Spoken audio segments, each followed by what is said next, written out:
Hello, my friends and my fellow Harmonauts, and welcome to another edition of the Harmony Garage. I am Sam Harrison, the head of ecosystem growth and your resident mechanic today. It has been a little bit. There's been a massive heat wave that has crossed California. I myself was able to avoid it because I was out of the garage for a little bit, but now I'm back and I'm happy to be here. And today, actually, we are joined by one of our partners and an incredible coder and somebody with a very, very deep background in this space, Drew Stone. Drew, say hello to our audience. Hello, everyone. Yeah, thanks for having me. It's really exciting to be here. Oh, good. Well, we're very excited to have you. And I'm really looking forward to the conversation that we're going to have coming up because there's some very interesting things about privacy that I really want to kind of talk to you about and flesh out. It's one of those things. So I went to law school, I went to business school, and then did neither. Now I'm in crypto, which I don't know what that is.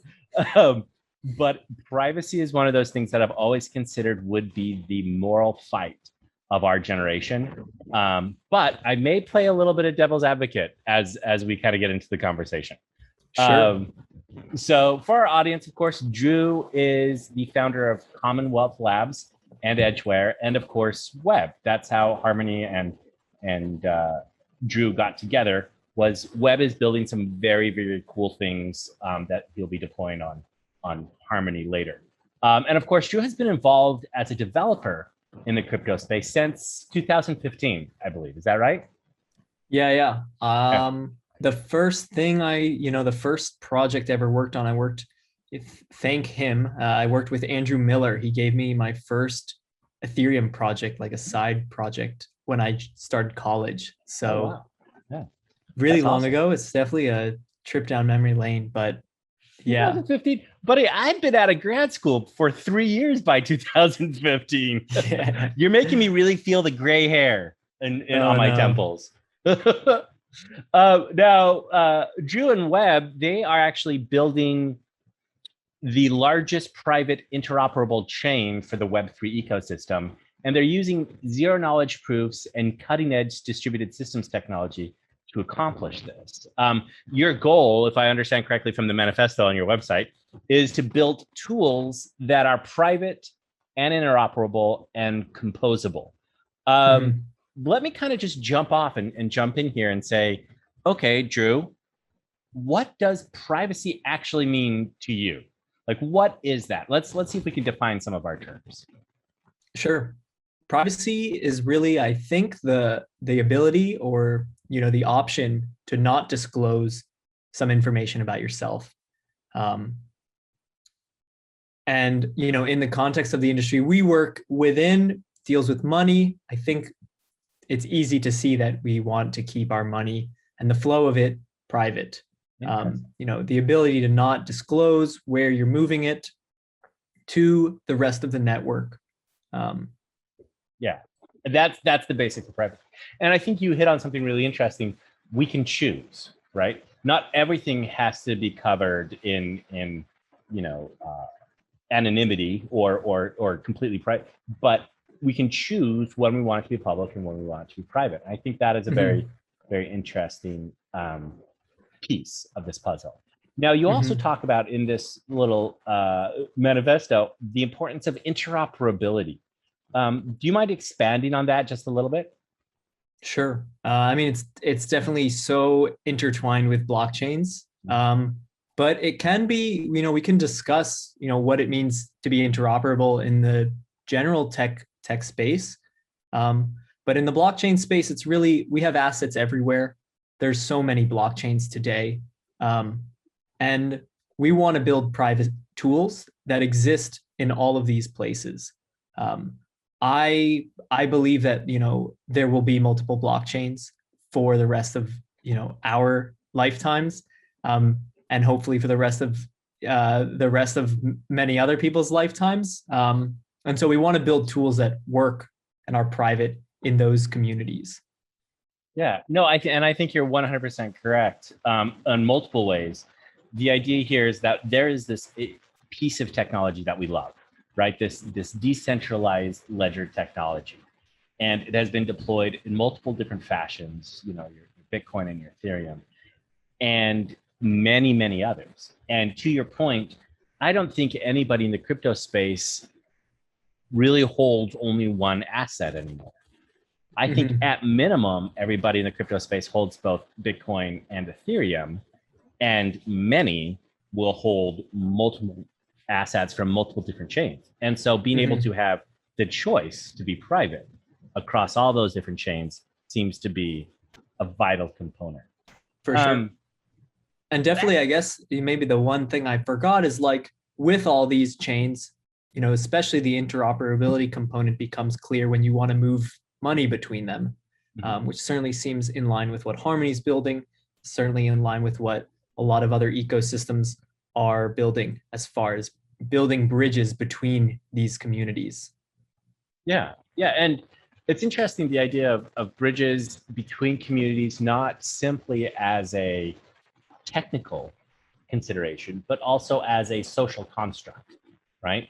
Being able to say, you know, I have this thing that I value, and maybe people internally to my immediate community may not have the same value, but somebody over there also thinks that what I have is valuable. I mean, think of the NFT space, for example, right?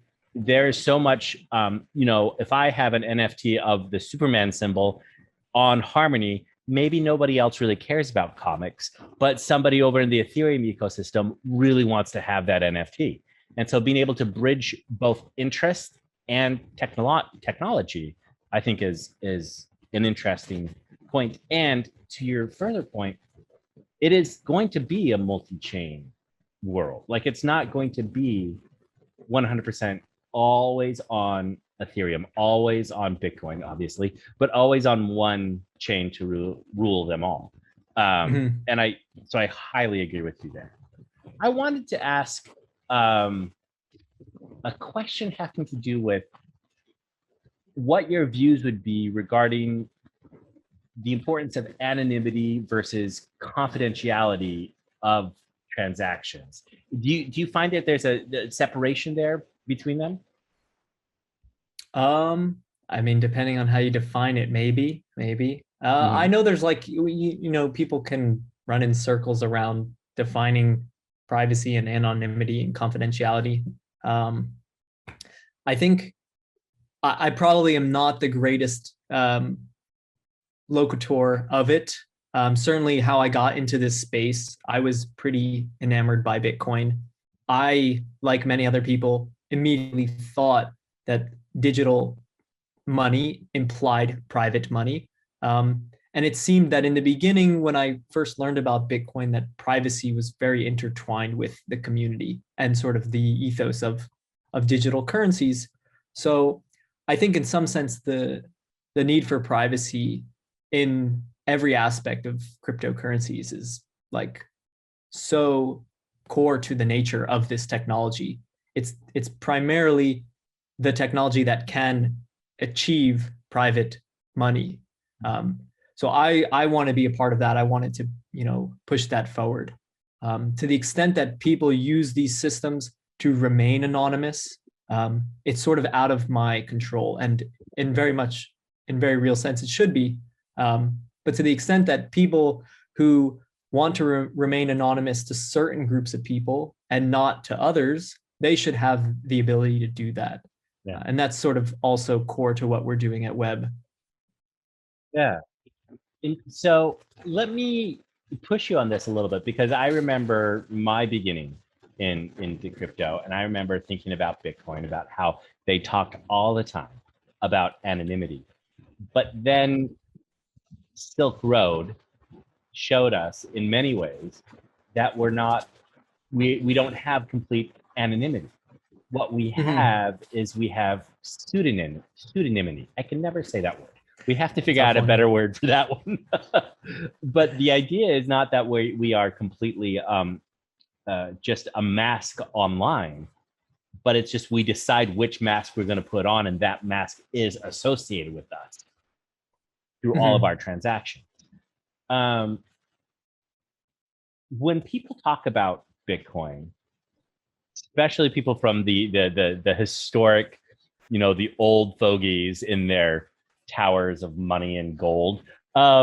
They say that, well, Bitcoin and all cryptocurrency is just used for criminal purposes, which is why they like to say that we are, anonymous.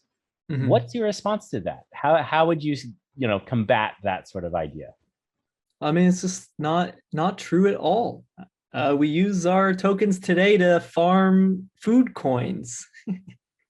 Totally. Lots of Yeah. silly things, buying art. I mean, I think all the trends tend to almost the trends seem similar. In the beginnings, these tools are used, and people look at them and say, only criminals use them. That was like what Bitcoin was a long time ago. It evolved from there. Now we get into a much more developed ecosystem where there's a lot more privacy tokens, and a lot of new technology uses zero knowledge proofs to give users privacy. And people will yet again say, well, these tools are only being used by criminals or something. I mean, this is the classic response that people will point to when you use Tornado Cash today, which is a mixer on Ethereum. Right. And it's in some sense, not untrue. People hack other people's projects and they put that money through Tornado Cash. But like the trend has shown, over a long enough period of time, people adopt these technologies that aren't criminals, because ultimately they give power to certain people to, move money, do certain things that they would otherwise not be able to do because they face discrimination where they are geographically, or they face discrimination through other means. So I would say, like, over a long enough period of time, privacy becomes extremely utilized by everyone in society. I mean, yeah. No, Leave it no, at you're that. 100% correct. No, you're 100% correct. And I love kind of where you were going, because it started me thinking about a couple of different ideas. Number one is, well, who gets to define what is criminal, right? Mhm. And it's one of the things we talk about with blockchain-based technology is its ability to survive censorship. It's its ability to this is a financial system that a state entity will have a, not impossible, but will have a very difficult time censoring transactions and preventing things from happening. Now, in some situations, as far as, let's see, one that is not controversial at all, sex trafficking. Let's take. I was going to use drugs, but then I was like, well, there's a lot of people, like there's a big movement towards legalization of drugs and stuff. But I think sex trafficking is a pretty fair example of an area that is criminal that should probably remain criminal. For sure. Like being able to use Bitcoin or any cryptocurrency to pay for sex trafficking, to me, as somebody who's in this space, feels just like there was that senator or congressman who paid for his escort call girl with Venmo and left that public. It's almost exactly the same thing for me, right? Like the idea is because my wallet is public, you can track that down and decide, hey, no, this is actually Sam Harrison paying for this particular thing. And I just think it's silly. But at the same time, there are situations where you really need to be able to be free from censorship. You need to be able to do For sure. certain things. Now, and I think with a lot of this, it's like ultimately, this technology, you can always disclose it to the parties that ask you to, if you're required to be compliant. And that is sort of what we still need to build within these systems. It doesn't mean we build back doors into these things, but if we want to live in a society where certain things are, prosecuted, then we pay for the lifestyle that we have in countries where you're required to follow laws, and these systems can adapt to that as well. This is actually a fantastic point. So I mentioned earlier that I went to law school, and one of the pieces that I think about a lot is the fact that our biggest moral fight of our generation is to recapture the concept of privacy. We live in a world where we give it away for free, right? It's a world of TikTok, it's a world of Facebook, it's a world of Instagram, world of Google. All of our data is hoovered up and sold, and we don't see any compensation for that. That's fine from a market dynamics. But then if we take it one step forward and we're thinking about our smart televisions and our Alexas and our Google Homes that are always recording us throughout our house, then by virtue of the fact that we're bringing this into our home, we are giving up this expectation that there is privacy in our home, because we're allowing these corporations to come in. So the question I have, and I wonder if you have any thoughts on this, are we in danger in the United States of losing this ability to require a warrant to view our personal lives? It's interesting. I mean, in some sense, like we already have. I mean, we know that there are programs collecting all of our data. They exist, and they probably are still running. And those laws that allow them to exist are passed behind closed doors. This is all things we know. And so it's safe to assume that, you know, there's enough that we also don't know that this still happens on a massive scale. And I think that is pretty much the status quo for all tech companies and for all countries as well. To the extent that we can change this, I think 100% we can change this. I don't know on what time scale. So like, I'll pick my small contribution around money just because I've been in the crypto space for so long. But ultimately, yeah, I mean, I choose not to live in fear. Like, I don't want to be a paranoid person. Ultimately, I like the technology. I like the vision of trying to create a more private society, and trying to push that forward. So let me ask you this question. I value my privacy, obviously, but I will have conversations with people and they say, wait, why do you value your privacy? Are you doing something that you are trying to hide from me? Is this a guilty conscience that's making you value your privacy? I'm not breaking any laws, so why should I care about my personal privacy or my privacy of my financial transactions? Why should you care? Why should I care? Because in many other places in the world, people face discrimination for these exact things. And we in America are often like, we live in this bubble where we actually don't face too much discrimination for this, but we forget that we aren't the majority of people in the world. Yeah. So someone has to build it, potentially someone with more opportunity. Someone has to forward these types of ideas and technologies. No, I think that's good. It's someone has to build it. It's situation where, you know, if we think back to Maslow's hierarchy of needs, right? If you don't know where your next meal is coming from, then you're not really going to care too much about self-actualization. But we happen to be benefiting from a society that is very liberal, very open, and provides us a significant amount of opportunity and freedom. And it is, I think, in my view, our moral responsibility to create the tools necessary for people to follow in our footsteps. Because you see in a bunch of different situations where now that this technology exists to be able to track people everywhere, everything that they do, there are organizations and governments that are doing that. And given where we sit, it's important for us to be able to build these guardrails in. That's, I don't know. You got me on Definitely.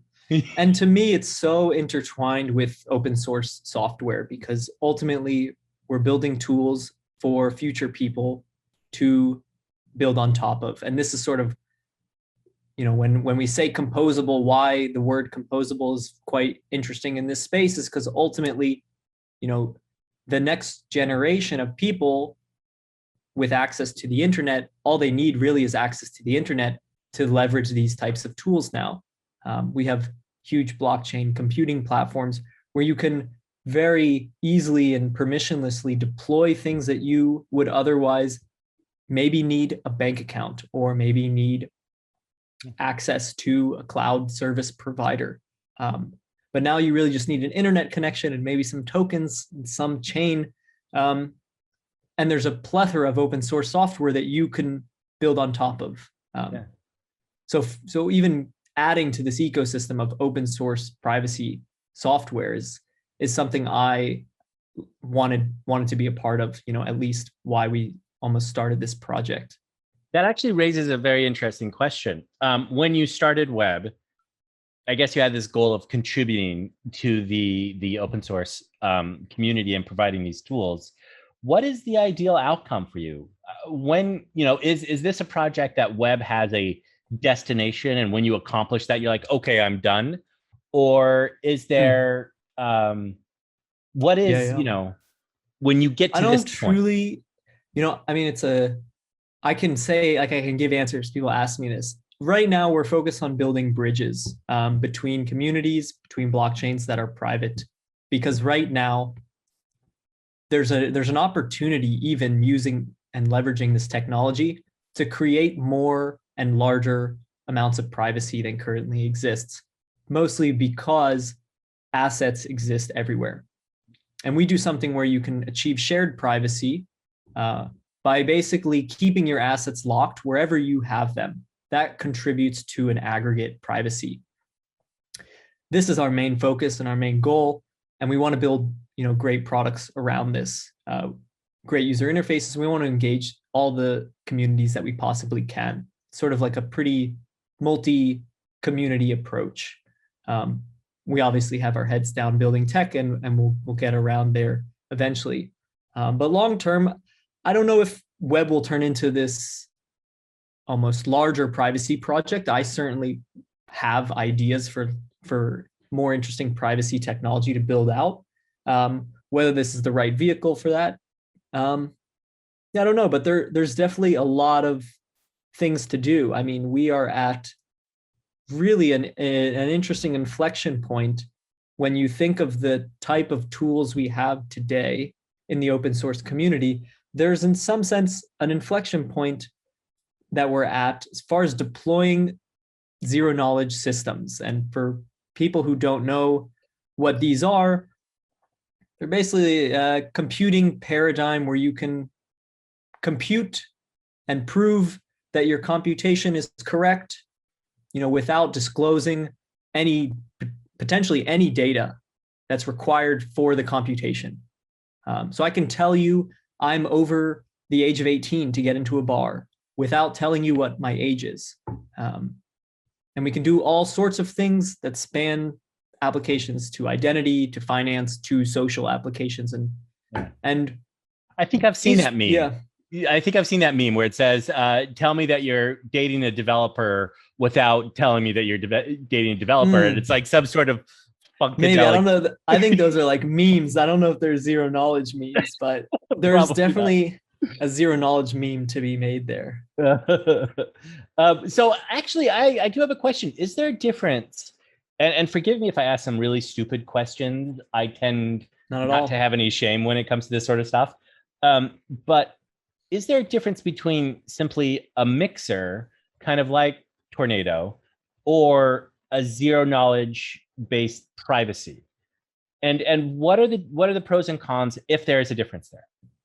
I mean, the only differences, to my knowledge, are, mixers are you deposit a fixed sized amount of assets, and other privacy solutions like Zcash have variable sized deposits.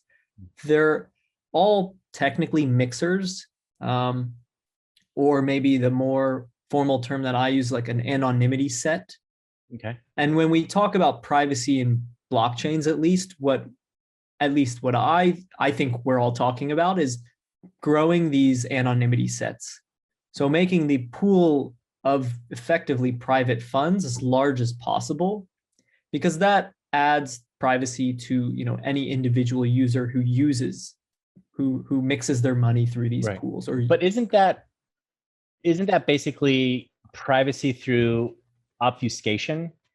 You're throwing your 1 penny into, your Scrooge McDuck mini bin Mhm. and hoping that no one knows that it was your penny.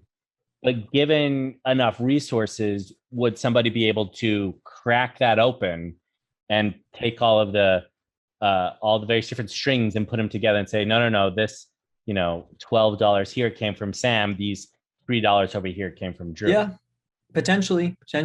I mean, yeah, totally possible. Like, I mean, the history of cryptography has been this sort of what's the right word? Like a cat and mouse game, right? Yeah, you're right. I'm searching for the right word myself, but it's not just a give and take. It's an arms race. You invent something, I invent something better. Exactly. And I think we have maybe theory that is sufficient for not cracking things, but like from an application perspective, they're not sufficient, or they're not efficient in practice. So like I'm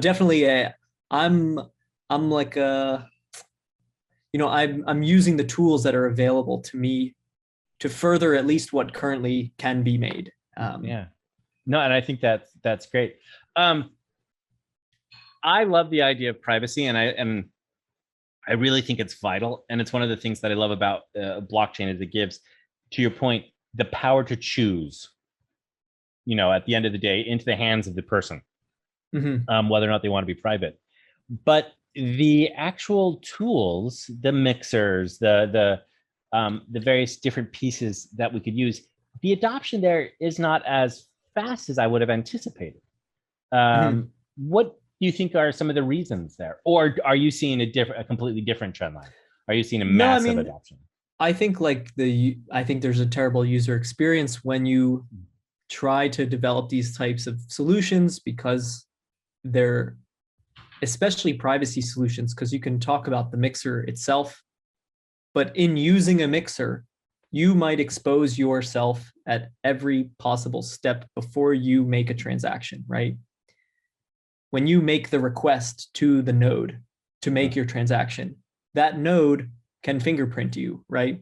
So at every level of this game, there can be a malicious entity. Gotcha. That's precisely what we kind of have, as we earlier described. Like at any level, you could be recording the data that's moving over the wire. Yeah. And so there's definitely not like, a catch-all for privacy. It's definitely going to take a Manhattan Project level effort from a bunch of, in my opinion, from a bunch of open source developers and decentralized projects. I think you're right. And I think I think that needs to be baked in at the get-go. It's one of the things, and I know I'm probably going to make a lot of people angry when I say this, but it's one of the things that frustrates me a little bit of the evolution of the crypto space from the advent of centralized exchanges. I understand how useful it is. I understand the user experience is slick and expected, and everyone can get there and find all the things they want. But for me, it flies completely in the face of not your coins, not your keys, not your coins, right? Which is, when I grew up in crypto, that was very, very prominent. And also what went hand in hand with that was the radical accountability of, if I lose my keys, I lose my coins, right? If I send to the wrong address, they're gone. But that to me, that was baked in from the very beginning. And also privacy is supposed to be baked in from the very, very beginning. And for an open source developer to say, yeah, I'm okay with selling out, it makes me nervous. It makes me sad, right? Because I really think that this is a movement to focus on personal responsibility. Sure. But let me change topics a little bit, because now I'm just down in the dumps. Now I'm just like, my beautiful dreams of utopia are falling to the rocky shores of reality. But let's talk a little bit about privacy adoption. because we've been facing some regulatory headwinds. I mean, these privacy coins seem to be being tracked by the SEC, and they're beginning to clamp down. And you see this by delisting or really stopping to engage with Zcash and Monero and stuff like that. Mm-hmm. How do blockchains move forward with privacy adoption in the face of this sort of a headwind? Mm-hmm. Mm-hmm. I mean, on two ends, you could either find a way to sustain these types of services without tokens, right? Someone needs to foot the cost for the people who are somewhat running the service.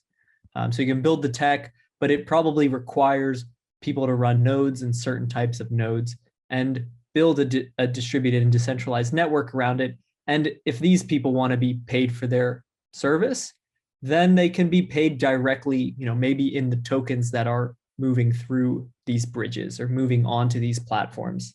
It is tricky, like how you would deal with regulation when you do have a token, because obviously in America, our financial ecosystem is heavily regulated, or at least we want it to be heavily regulated. So it makes sense to regulate these types of assets. I don't know if I mean, it may not have a good answer. Yeah, there's a bunch, like, I don't think in some sense I've heard a good answer myself. The way I see it is that privacy is a public good that can be provided in this new paradigm. We have these massive blockchain treasuries, or at least I think they're massive. And if they want, or at least if they vibe with the ethos of a private world or private financial world, they can maybe foot the bill, right? Treasuries in the traditional world pay for certain public goods like roads and other things. And so maybe in the digital world, they pay for private roads between each other. And these sorts of costs go to the people running, or at least maintaining, the roads. Because when we talk about tokens, in some sense, people create tokens to capture value.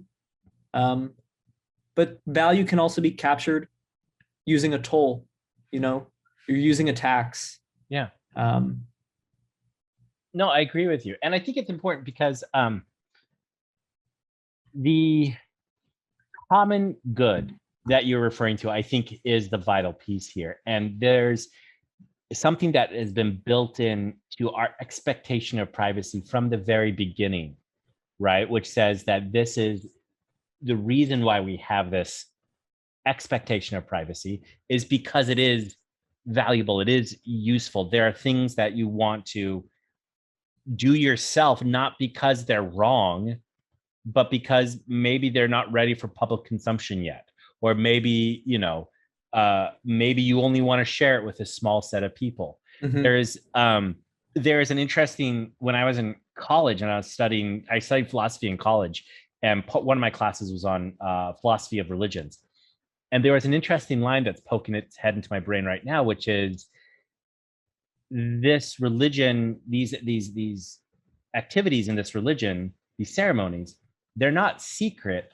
they're sacred, right? It's not the fact that they I don't want to call Bitcoin sacred or blockchain sacred, but the idea is that there's some things that are private because they're a private moment, right? It's my personal desire that my wife doesn't know that I bought her birthday present on Amazon. I want that to be a surprise to her, right?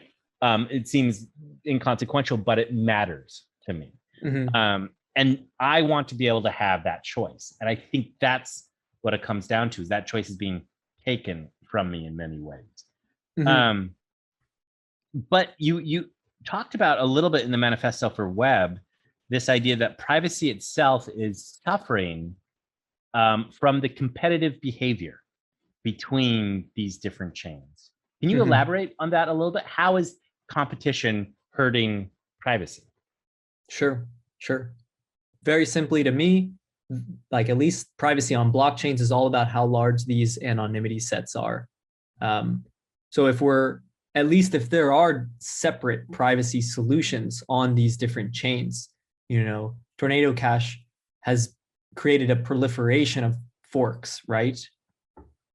But they're all sort of independent privacy solutions. They exist atomically where they're deployed. And if everyone put all their assets into Tornado Cash, you'd have a larger privacy pool. So something that I'm interested in Webb is saying, okay, people are people. They'll deploy this application everywhere.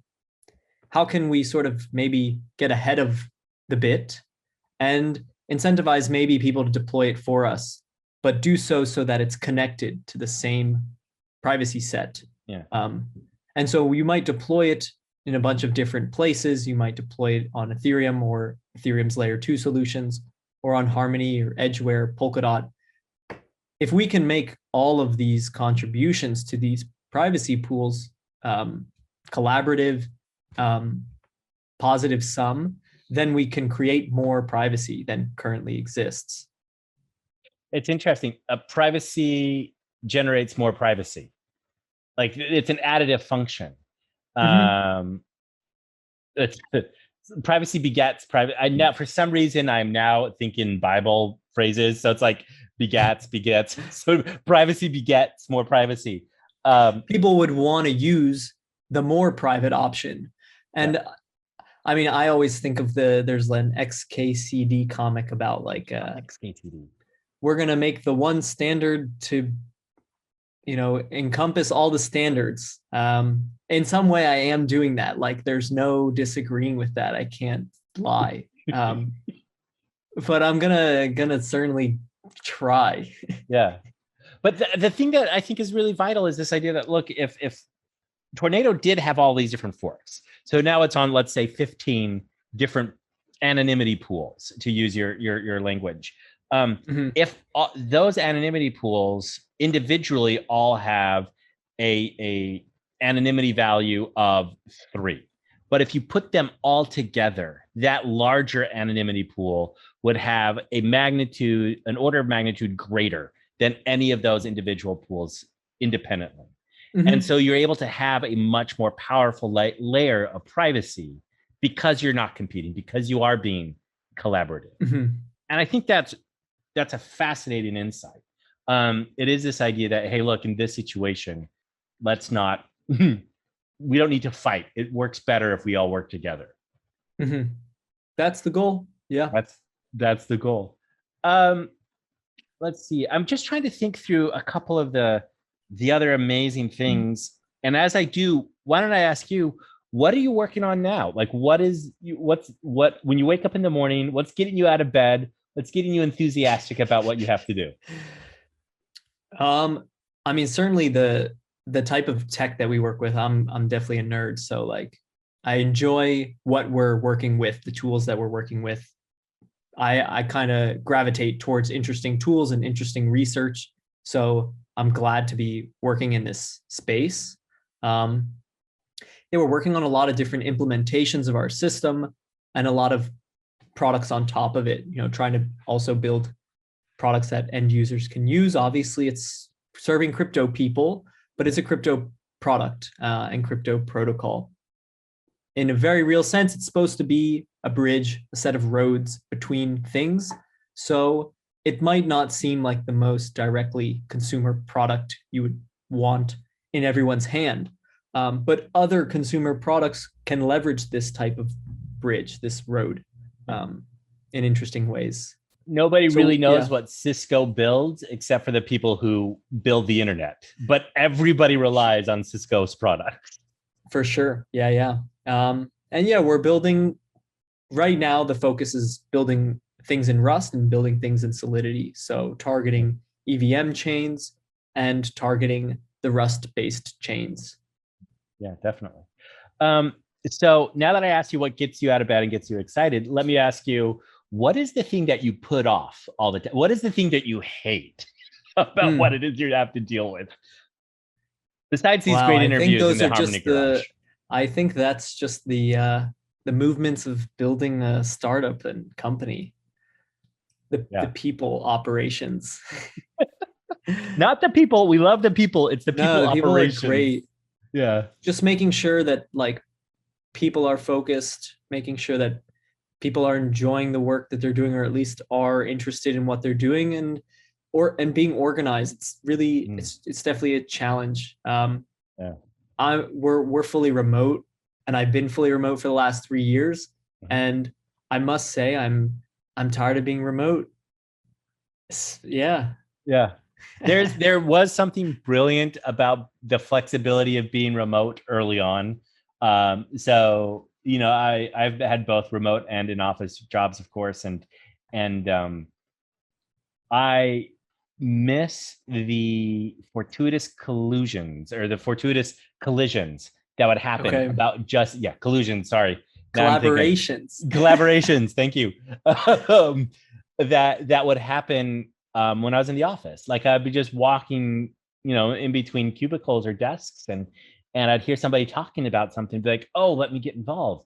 And it would be so much easier than having to set up a Zoom meeting to say, "Hey, why do you update me on the stuff that you're working on so I can maybe contribute?" But you're right. There's something. I miss the people. I miss the people. My final question. I find this one interesting because for people who have been in this space for a while, there was a promise that brought us to blockchain, whether it's privacy, whether it's financial freedom for all, whether it's making a whole lot of money. I don't know what it is. But for you, is there any promise of the technology that brought you in that you still have not seen come to fruition, still have not seen delivered, and you're really looking forward to that happening? I don't know if I'm looking hard enough. I guess, the big messages when you first got into it was like, we're going to bank the unbanked. I don't know to what extent we're doing that, truthfully. But I think something that did resonate with me is censorship resistant money, is concepts around permissionless systems, decentralized systems. So these types of things. And I think we're getting there. It's definitely always a work in progress, as most things are. Yeah. And there's that analogy about the arms race that is so 100% true. For everything we build, the people who are trying to take our privacy away from us build another thing, and then we have to build something again. And there's always this back and forth and this give and take. I'm right there with you. I think banking the unbanked, I think, is so unbelievably valuable. There's a talk I gave several years ago about boring innovations. And I was talking about how blockchain in this boring innovation as a decentralized ledger can act as fracking for the financial institutions, meaning that you can finally not ruin the environment, although proof of work systems are having their day in the sun. But you can have a moment where you can crack open and get access to previously uneconomical sources of productivity or value, pool it, and change the landscape, right? That's effectively, in a very abstract way, what fracking does for oil. And I think blockchain technology could potentially do that. And I'm just not seeing it yet. Like there's so much brilliance there, but it's not coming to fruition yet.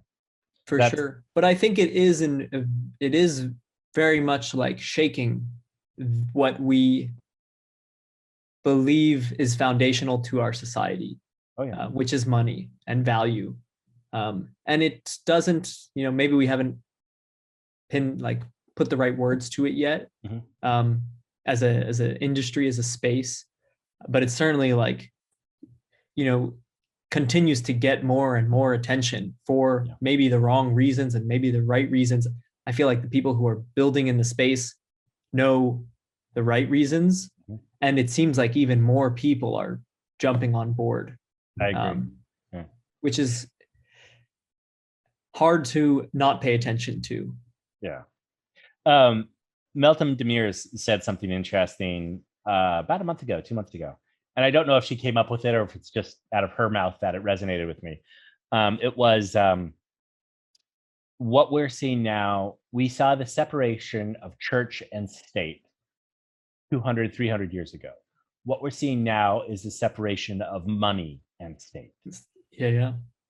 And I think that's so smart, because it is what we're seeing. And to your point, there are a lot of people who are going to lose power in a lot of ways when this revolution really gets its teeth. And I think they're beginning to see that, and they're frightened. They're scared. For sure. I think the next one is going to be like the separation of data and tech company. It's not a good distillation of words, but no, it's right. It's 100% removing responsibilities of what these entities are doing today. Yeah. I think it's one of the things that has made me the saddest, and we touched on this a little bit, is this fact that we have given up this concept, this expectation that we get to keep our data, that we get to keep our privacy. It's completely gone out the window, because we were provided this very, very valuable commodity called friends online. No. What is it that Facebook gives? Like, it's just, well, it's good user experience. We sacrificed, the user experience. Yeah. Sacrifice our privacy for good user experience. All right, Drew, thank you. This has been a solid, a good hour, good 40 minutes, good hour. And I just want to say thank you so much for joining us in the Harmony Garage. For sure. Do you have any messages for the Harmony community? I mean, definitely stay tuned. We're hoping to launch some things very, very soon. Stuff we're working on right now as we speak. Not me personally, literally. But yeah, hopefully we'll have some things to launch soon and have you guys playing with. Very cool. Yeah, no, I'm looking forward to it. Like I said, privacy is a big thing for me. It's one of my soapboxes. I don't get to talk about it often enough, because it does get into slightly esoteric spaces. For sure. But it is so vital and so important. So from everyone here at Harmony, from the Harmony Garage, thank you, Drew, very much for your time today. I really appreciate it. And to our whole community, it's great seeing you guys again. Welcome back to the Harmony Garage, and I look forward to seeing you all next time. See you later.